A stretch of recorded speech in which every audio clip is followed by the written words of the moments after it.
Bueno, en primer lugar, agradecer a las compañeras y a los compañeros que se sumaron a esta jornada.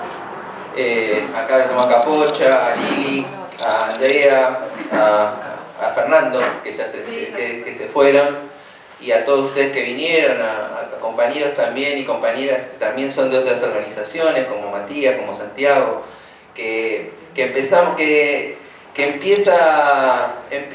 a mover un poquito, un primer paso, desde ya a Zulma, que ya la saludó y la mencionó Noé, que se vino de Comodoro.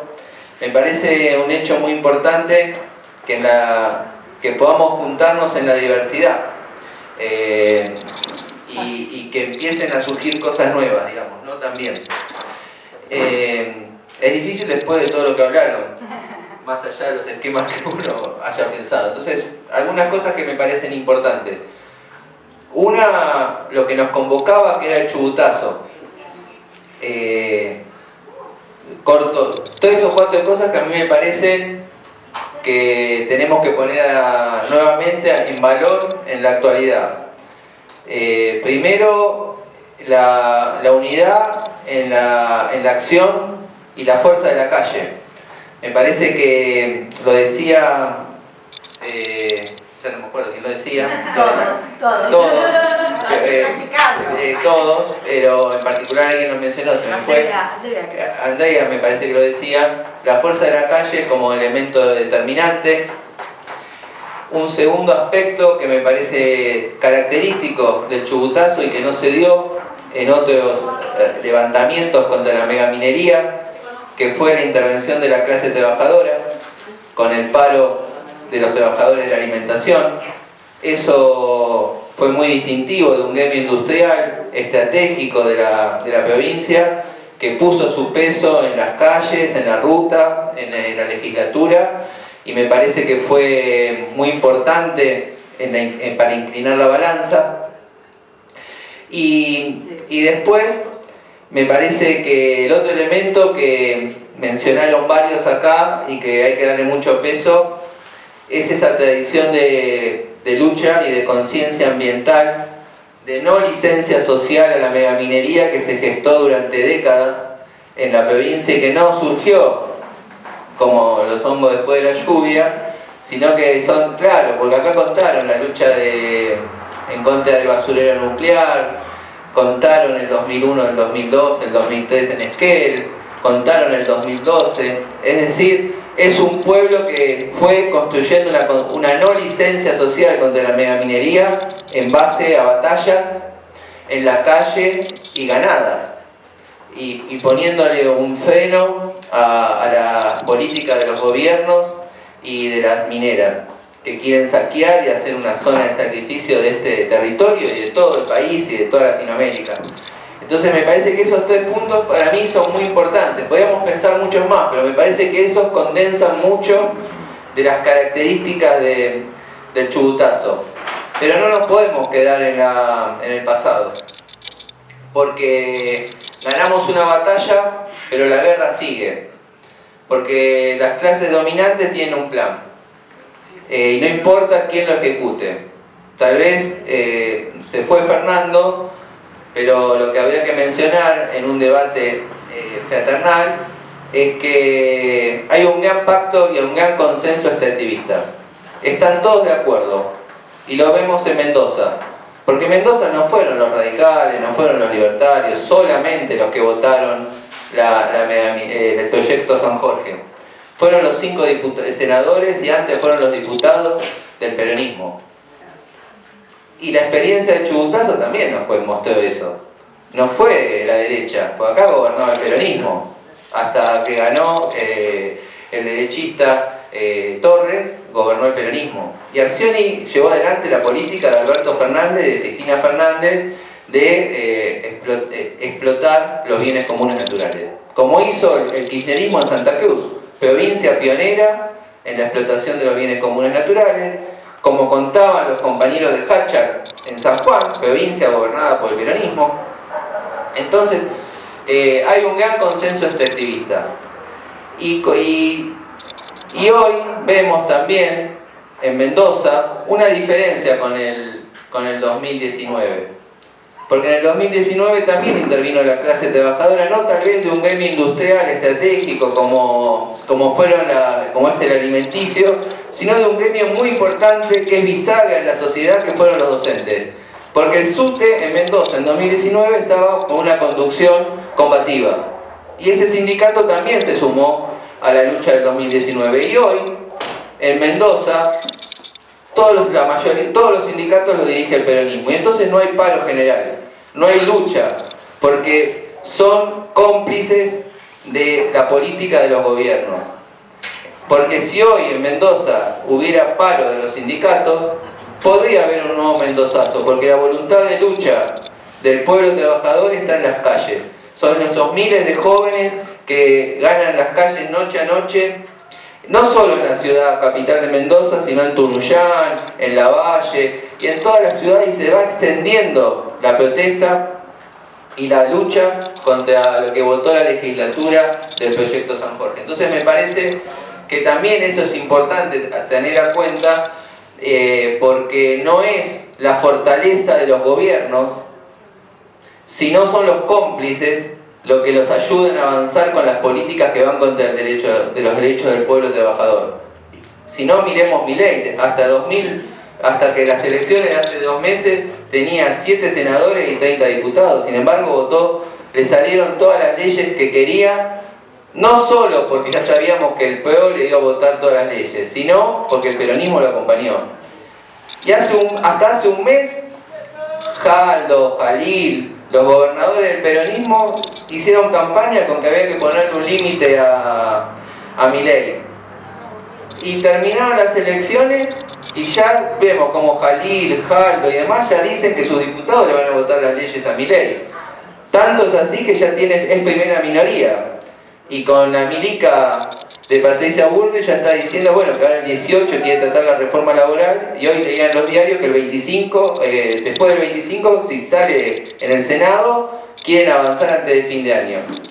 Política, ficción o no, no podemos saber, pero quieren aprovechar este momento donde tienen no una mayoría de los votos, sino una mayoría de esa casta de políticos que están todos de acuerdo en avanzar con quitar los derechos laborales, atacar la ley de glaciares, y el único bloque que se opuso y que no le votó ninguna ley fue el del Frente de Izquierda.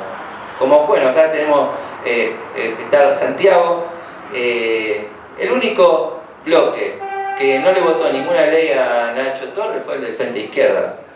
Entonces me parece que hay una coherencia también, no solamente de la pelea en las calles, sino también de la pelea en el lugar más hostil, que es para la izquierda, que es esa cueva de ratas que es el Congreso.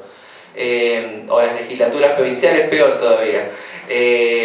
Pero entonces, para no irme del tema y no excederme más tiempo como me gusta, que hablo mucho, quiero respetar los 15 minutos.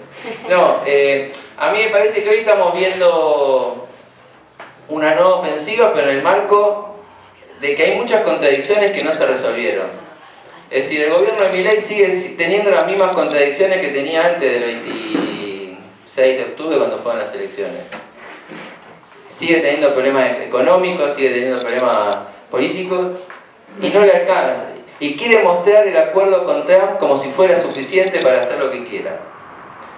Y nosotros lo ponemos en duda. Consideramos que las fuerzas de la clase trabajadora no están derrotadas, que se ve en cada lucha, como la de los compañeros de SECO, que lograron la reincorporación después de meses de lucha, lograron la reincorporación de los despedidos.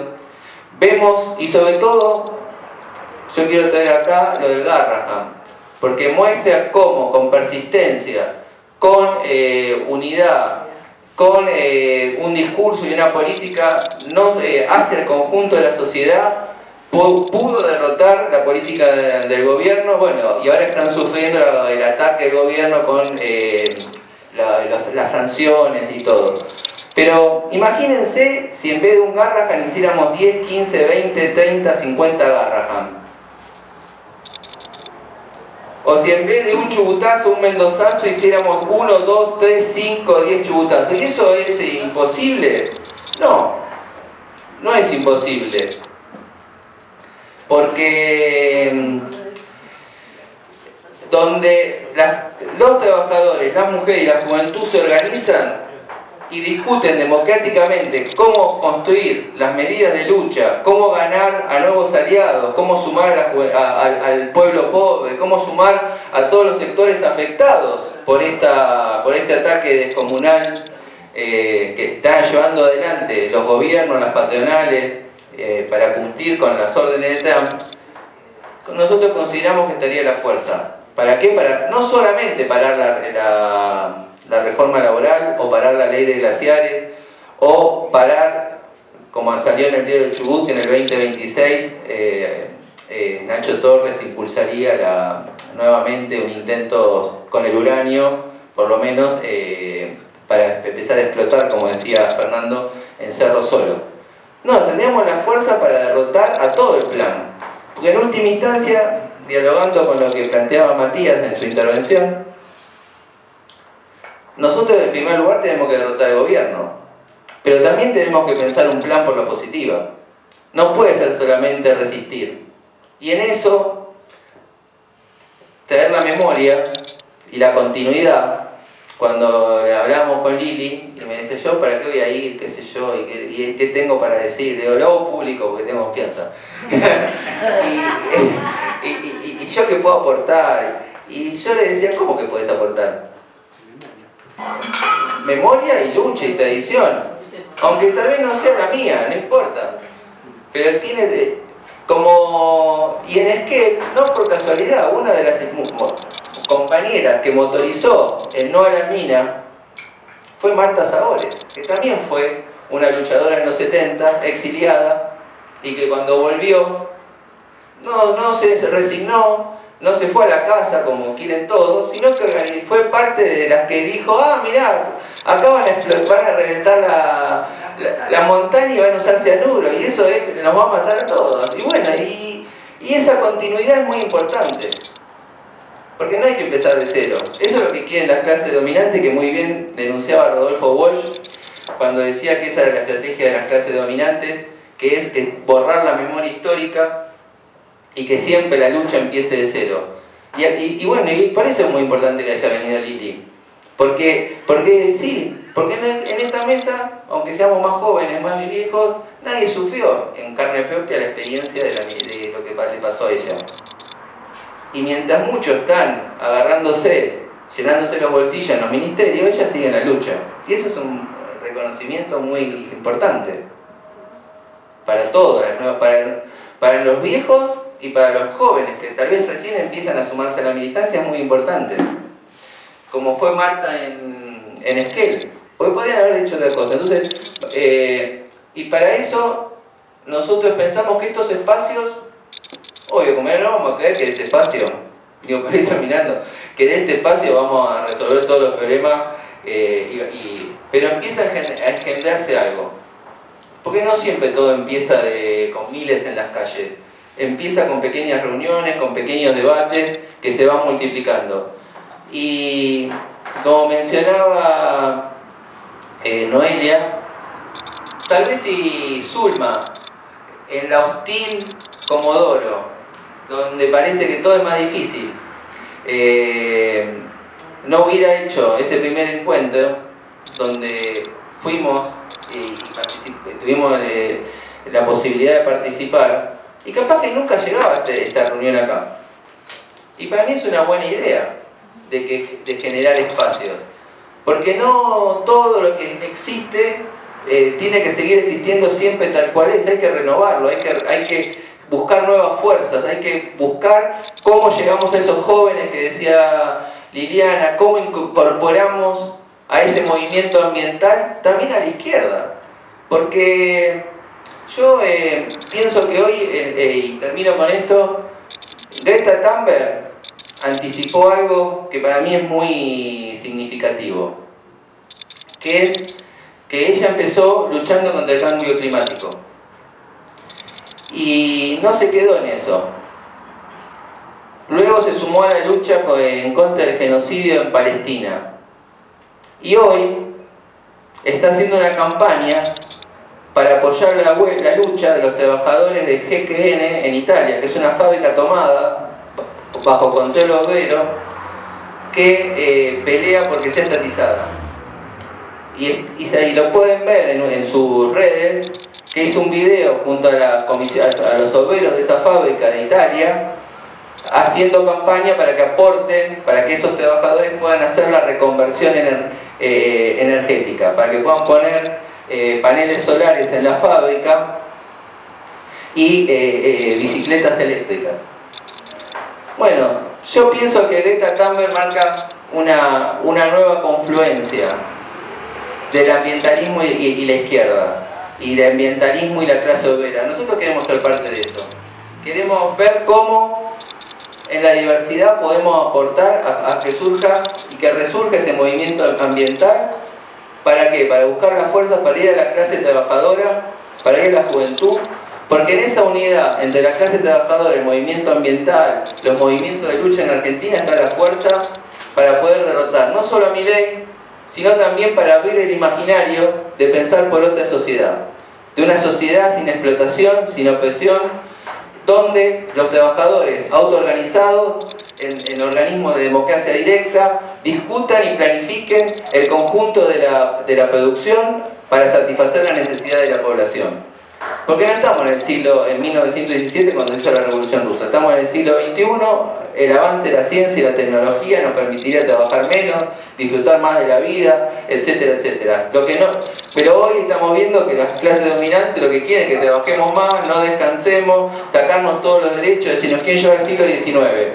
Entonces cuando nosotros decimos que el capitalismo atrasa, el mejor prueba evidente es Milei, es Trump, es el genocidio en Palestina, y por eso también abrimos el debate de que nosotros tenemos nuestras ideas, que es el socialismo, que opinamos que son las propuestas para un futuro sin explotación, y que no es una utopía, sino que es una pelea concreta de que muchos de los que estamos acá la militamos y la peleamos todos los días, porque opinamos que es la vida que merece ser vivida.